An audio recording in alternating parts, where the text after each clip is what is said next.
¿Está claro? Pueden hacerme preguntas. Yo estoy acostumbrado a recibir preguntas porque he enseñado en una clase de este tamaño. Sí. La Paz, los volúmenes y capacidades pulmonares son mayores que los de la costa o del nivel del mar. Y se supone, pues, hablando de volúmenes y capacidades pulmonares, el volumen residual es mayor. Sí. Y no solamente en eso, sino también en la capacidad residual funcional, que incluye al volumen de reserva expiratoria. Por supuesto, llega a su límite en cuanto al crecimiento, que esta capacidad se mantiene hasta los 10, como ha dicho usted, 10 o más, 16 años, pero posteriormente, en el curso de los años, va disminuyendo como en cualquier parte del mundo.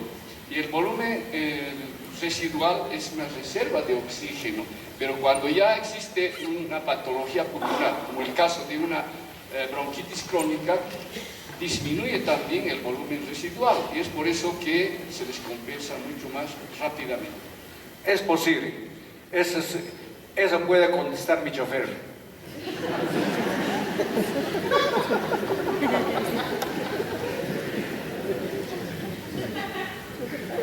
Aquí tenemos otro rol genético. Una colega, la que me ha reemplazado en la Universidad de Michigan, Brigham, ha hecho un estudio muy interesante.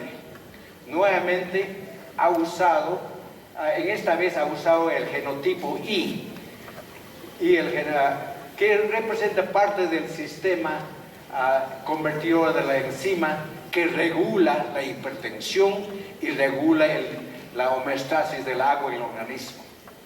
Y ha encontrado muy interesante, los que tienen el genotipo 2, o sea, son homocigotas, cuando son evaluadas en 3 grados de ejercicio, en la altura, tienen de 2 a 3% más saturación de oxígeno.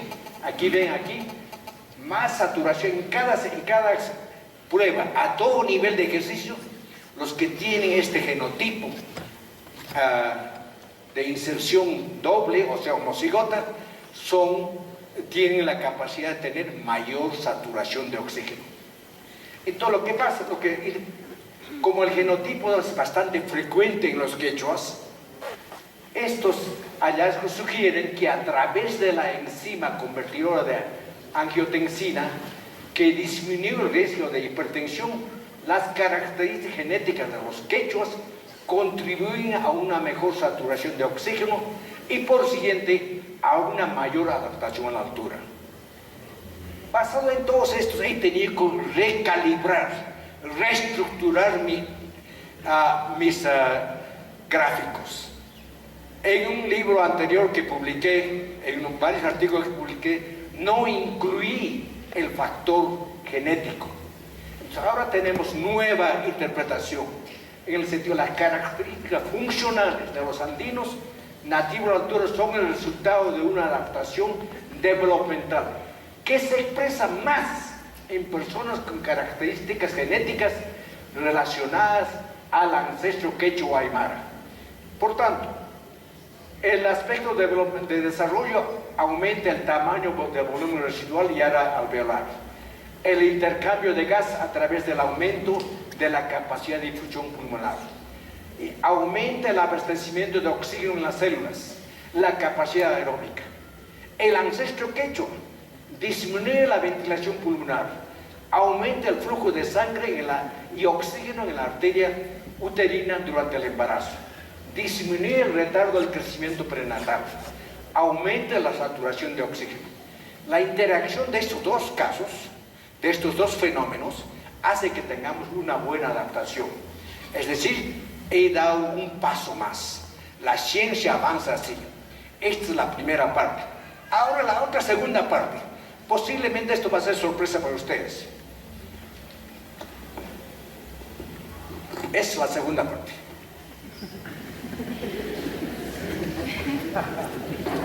No les digo que iban a estar sorprendidos. Adaptación a la altura en Tibet. Muchos estudios sobre la adaptación en Tibet. Y he resumido todo lo que se ha dicho. Ustedes han escuchado tantas charlas interesantísimas.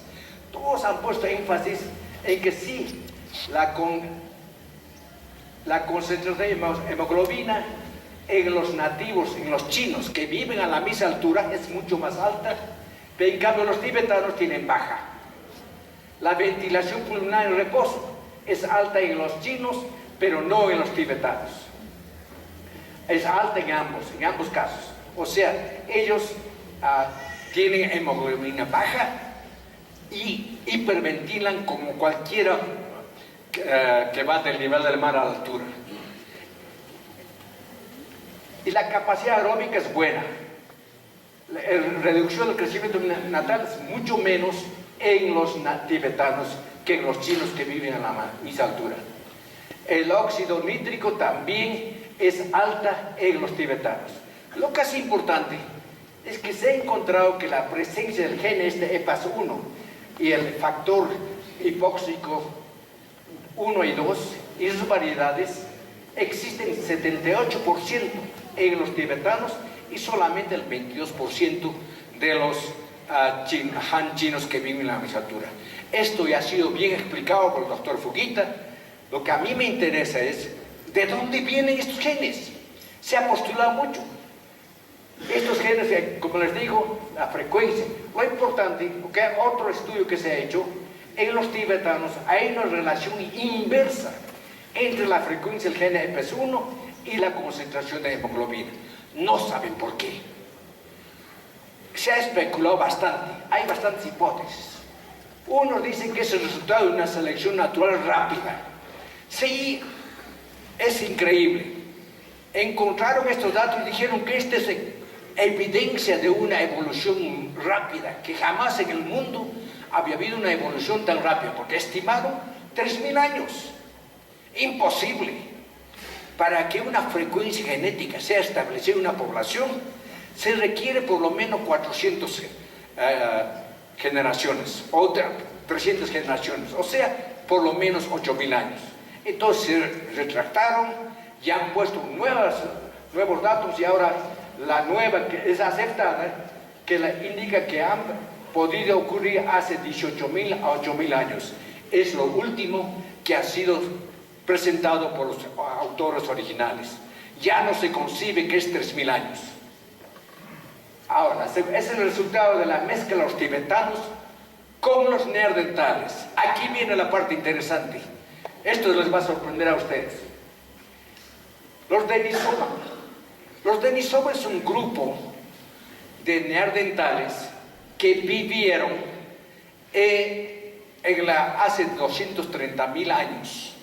Es un grupo que pertenece al grupo de los neandertales. Y una investigadora, la doctora Huerta Sánchez, encontró que estos genes están presentes en los neandertales, que la alta frecuencia que existe en los tibetanos posiblemente fue el resultado del introgression, le llaman, o sea, el flujo genético de los neandertales a los tibetanos. Todos dijeron que es imposible.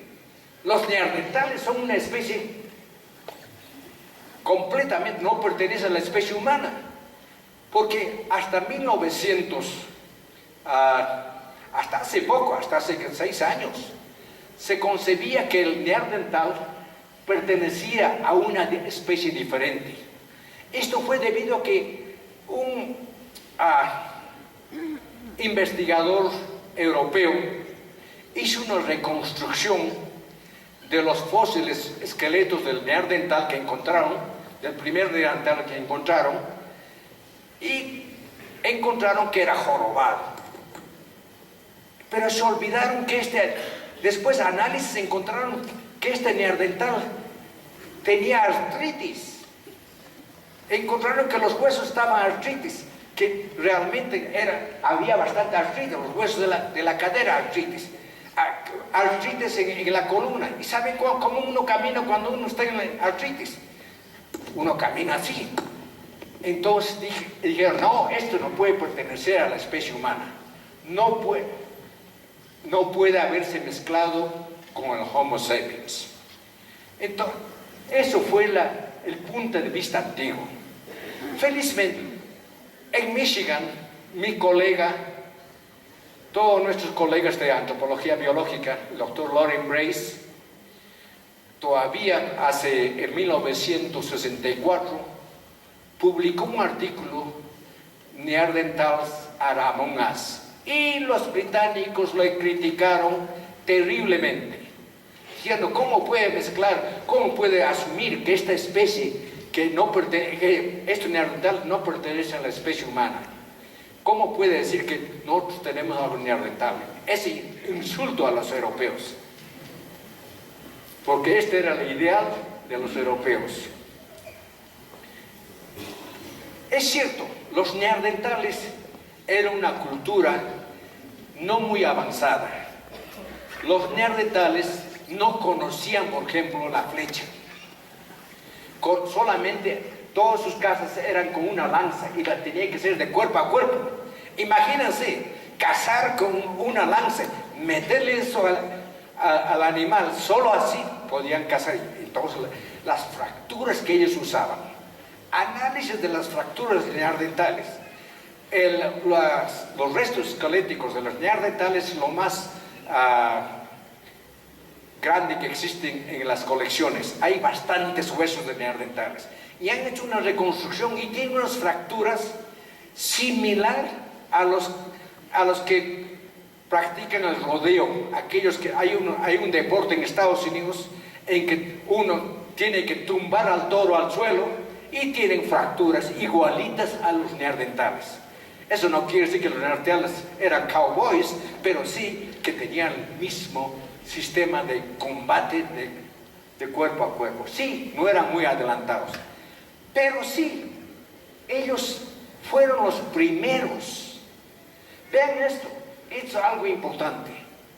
Hoy en día casi todos pensamos que hay vida después de la muerte. Ellos fueron los primeros. Hace 200.000 años, los neandertales enterraban a sus muertos en la posición fetal, en esta posición fetal, adornados con flores. De ahí se supone que ellos ya concebían. ¿Para qué uno va a poner flores a un muerto? ¿Para qué le va a poner en esta posición? Posiblemente asumían que había vida después de muerte. Entonces, de ahí entonces, y luego encontraron que el cerebro del neandertal es hasta más grande, es igual o más grande que el actual humano. Algunos tienen hasta 1800 miligramos de cerebro. Entonces la evolución humana empieza. ¿De dónde venimos?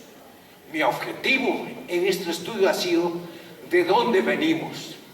Yo publiqué, creo, el 2006 un libro que se llama Humankind Evolving, que ha sido muy bien recibido. Allí ponemos este gráfico. La trayectoria evolucionaria del humano empezó en África, indudablemente, hace 5 a 4 millones. Los primeros fósiles bípedos que se encontraron fueron los australopithecines, este grupo. Este grupo no tenía el cerebro igual tamaño que el chimpancé, pero sí caminaban en dos pies. Entonces de ahí venía la pregunta, ¿cuál empezó primero? Siempre se preguntaba eso. Uno siempre dice, ¿cuál vino primero? ¿El cerebro grande o el bipedalismo, andar en dos pies? Es igual que la misma pregunta, ¿qué vino primero? ¿El huevo o la gallina? Y un alumno me contestó, el gallo. Alrededor entonces los australopithecianos se convirtieron, después se fueron reemplazados por Homo habilis y Homo erectus.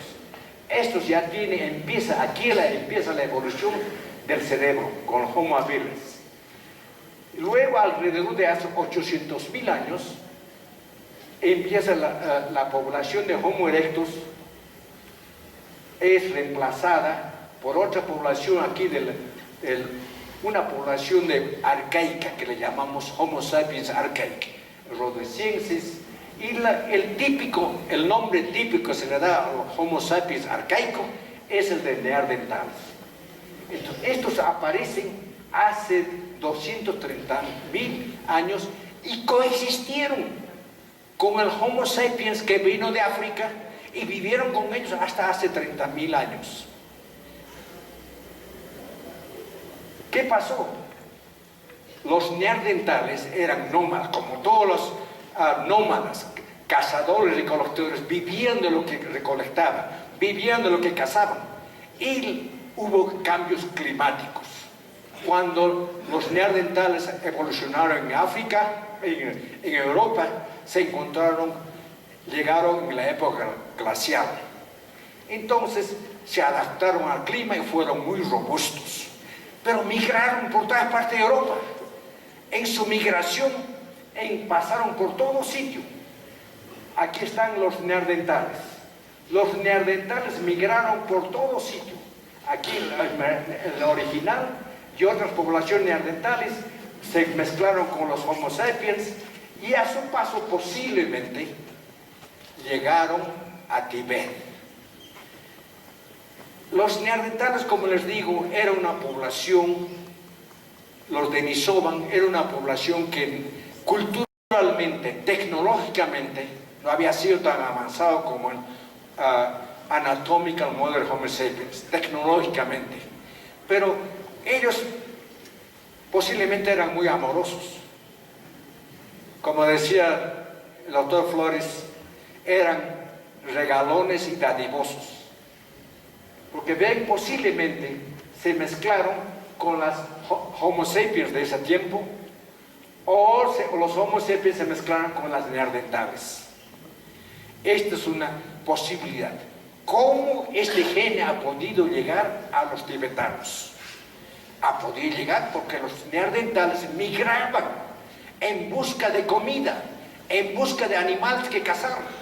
Y ustedes saben que cuando el clima cambia, también cambia el pasto.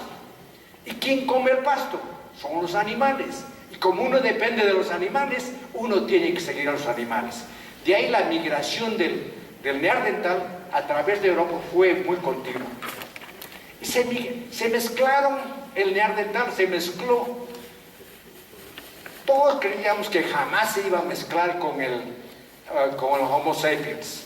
Pero la evidencia, el análisis de ADN hecho en Alemania, muestra que el 3.6% de los genes del 65% de los europeos es heredado de los neandertales.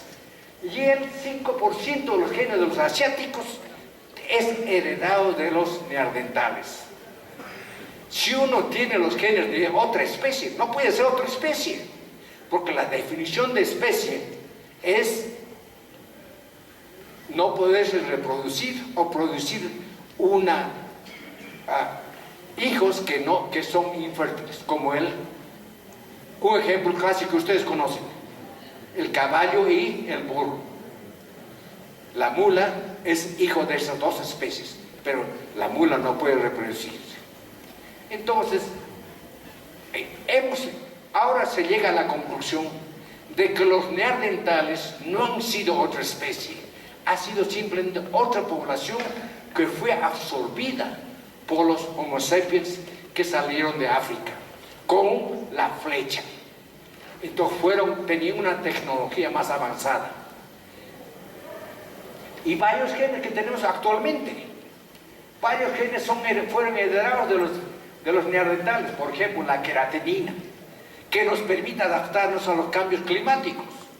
El antígeno leucocitario, que nos permite defendernos contra las enfermedades, viene de los neandertales. Y hasta genes de la esterilidad del hombre vienen de los neandertales. Entonces, no podemos decir que los neandertales no eran nuestra familia, eran parte de la familia humana. Y ven que aquí los neandertales eran muy amorosos, posiblemente aquí está el cupido, la tibetana, o el tibetano y la neandertal. Ahora, el punto de vista actual entonces es que es posible que los primeros pobladores de América,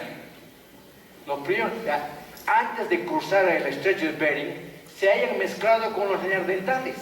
Ven acá, porque antes de cruzar, el Homo sapiens llegó acá al noroeste de Siberia hace 32.000 años y se quedaron allí y se mezclaron con los neandertales. Y luego ya después de 18.000 años empezó la migración a través de Siberia. Pero durante esa estadía es posible que se hayan mezclado los ancestros de los primeros pobladores de América y por tanto los andinos es posible que han heredado, que hemos adquirido este gene fantástico, el EPAS1 y el factor 1 y 2. Es posible que tenemos este gene tan igual como los tibetanos. No solo los tibetanos tienen esta exclusividad. Este gen está presente también en otras poblaciones, a tal extremo que ahora se le llama el supergene atlético. ¿Por qué? Han encontrado que este gene influye en la capacidad aeróbica de atletas australianos en pruebas de resistencia. Genes y ahí está el artículo.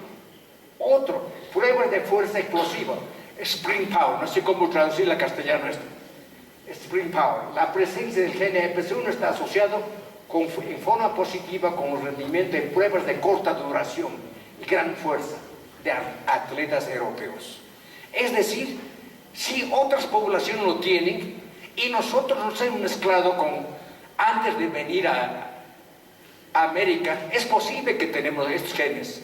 Entonces, esto es lo que tienen que hacer la característica. Bueno, conclusión general, las características funcionales del andino son consecuencias de una adaptación developmental que se expresa más en personas con quechua o aymara, con ancestro quechua o aymara. La ocupación humana de los Andes ocurrió hace 11.000 a 8.000 años. Que es equivalente a 440 generaciones o 320 generaciones, lo cual es suficiente para que este conjunto de genes se establezca en la altura, lo que necesita ser investigado por los investigadores peruanos. Conclusión: es posible que los primeros pobladores de América, antes de cruzar el estrecho de Bering, se hayan mezclado con los neandertales y recibido los genes EPAS1 y por tanto aquí está el neandertal. Gracias.